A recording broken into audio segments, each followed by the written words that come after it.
வேலுண்டு வினையில்லை. வணக்கம். நான் இன்றைய பதிவில் கும்பராசிக்கான தமிழ் புத்தாண்டு பலன்களை கூறுகிறேன். கும்பராசிக்கு இந்த ஆண்டின் தொடக்கத்திலேயே சனி பகவான் ஜென்மத்திலிருந்து விலகுவதால் மன நிம்மதி மற்றும் மன நிறைவு உண்டாகும்.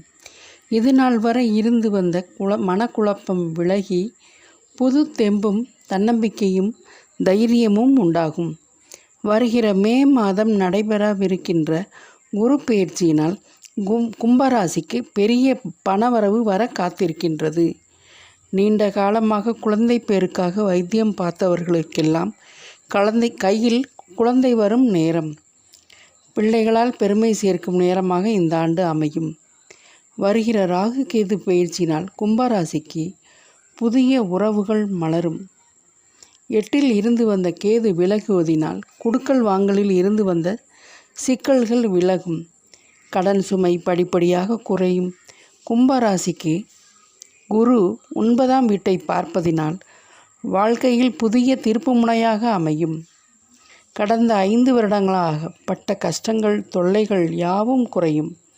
பூர்வீக சொத்தில் இருந்து வந்த வம்பு வழக்கு வில்லங்கம் யாவும் தீரும். குடும்ப ஒற்றுமை கூடும் காலமாக இது இருக்கும். குரு பகவான் கும்பராசிக்கு 11ஆம் வீடான லாபஸ்தானத்தை பார்ப்பதினால் திடீர் பணவரவு வரும். நீங்கள் எங்கு சென்றாலும் ராஜாதான். கும்பராசிக்காரர்கள் புதிய வீடு புது கார் போன்றவை வாங்கும் யோகமான காலகட்டமாக இருக்கும். உடலை பேணி பாதுகாப்பது நலம். மனதை கட்டுப்படுத்துவதே அவசியம். உங்கள் குடும்ப விஷயங்களை யாரிடமும் பகிர்ந்து கொள்ளாதீர்கள். அது பிரச்சனைக்கு வழிவகுக்கும். மாணவர்கள் கூடுதல் கடின உழைப்பு செய்ய வேண்டும். முயற்சி அதிகமாக எடுக்க வேண்டும். உடல் ரீதியாகவும் மன ரீதியாகவும் இருந்து வந்த பிரச்சனைகள் யாவும் தீரும். இவர்கள் பரிகாரமாக பௌர்ணமி தினம் அன்று சிவன் கோயிலுக்கு சென்று உங்களால் ஆன பொருட்களை அன்னதானம் செய்யவும், தான தர்மங்களில் ஈடுபடவும், பாத சனியின் காரணமாக மாற்றுத்திறனாளிக்கு உங்களால் ஆன உதவியை செய்யுங்கள்.